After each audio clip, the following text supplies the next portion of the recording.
Jász is the Hungarian language and English language exonym for an ethnic minority, also known by the endonyms Iasi, Jassy, that has lived in Hungary since the 13th century.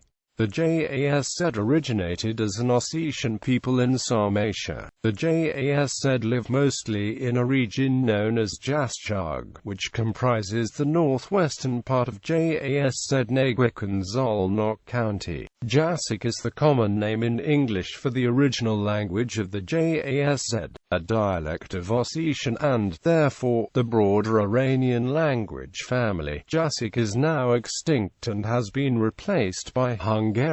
Geography. The cultural and political center of Jászság is the town of Jász. Jászság is sometimes erroneously known as Jassy after a somewhat related Sarmatian people, the Iasi, who lived in a similar area in ancient times.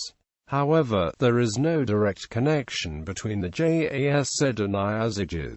History. The Jász people were a nomadic Sarmatian tribe which settled in the medieval Kingdom of Hungary during the 13th century and are generally thought to be of Ossetian origin, originally speaking a dialect of the Ossetic language. The dialect is extinct and members of the Jász usually speak Hungarian. The name is almost certainly related to that of the Iasi, one of the Sarmatian Alan tribes which, along with the Roxolani, reached the borders of Dacia during the late 1st century BC. Residual elements of these tribes, ancestors of the Jász people, remained behind in the central North Caucasus, mingling with Caucasian peoples to form the present-day Ossets. The Jász people came to the Kingdom of Hungary, together with the Cumanians, when the lands to the east, in the later Moldavia, were invaded by the Mongol Empire in the mid-13th century. They were admitted by the Hungarian king, Beqtlivpad, who hoped that the Jász would assist in resisting the Mongol Tatar invasion. Shortly after their entry, the relationship worsened dramatically between the Hungarian nobility and the Cumanian Jász tribes, which then abandoned the country. After the end of the Mongol Tatar invasion, they returned and settled in the central part of the Pannonian Plain, near the rivers Zagaiva and Tana. Initially, the main occupation was animal husbandry. During the next 2 centuries, they were fully assimilated into the Hungarian population. The language disappeared, but they preserved the Jász identity.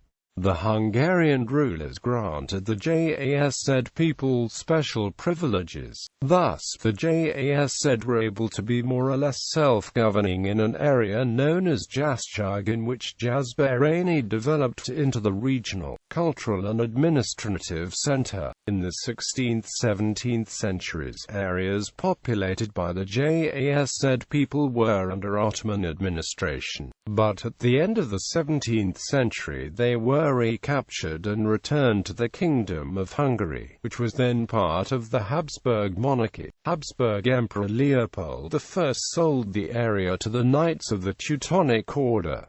This saw the end of the privileged position of Jász.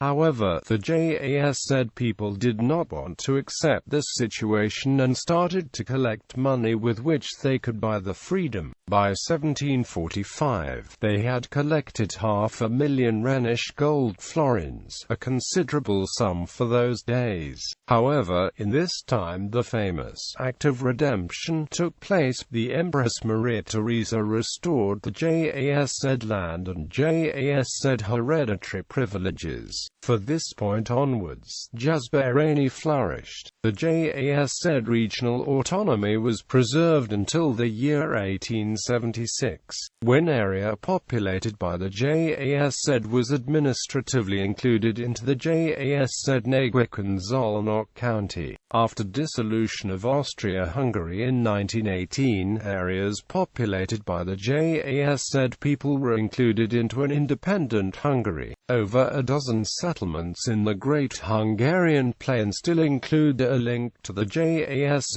In 1995, The 250th anniversary of the Act of Redemption was celebrated in Jász, with the President of Hungary as guest of honor as well as with numerous foreign dignitaries. Language. The only literary record of the Jász language was found in the 1950s in the Hungarian National Ossetian library. The language was reconstructed with the help of various Ossetian analogies.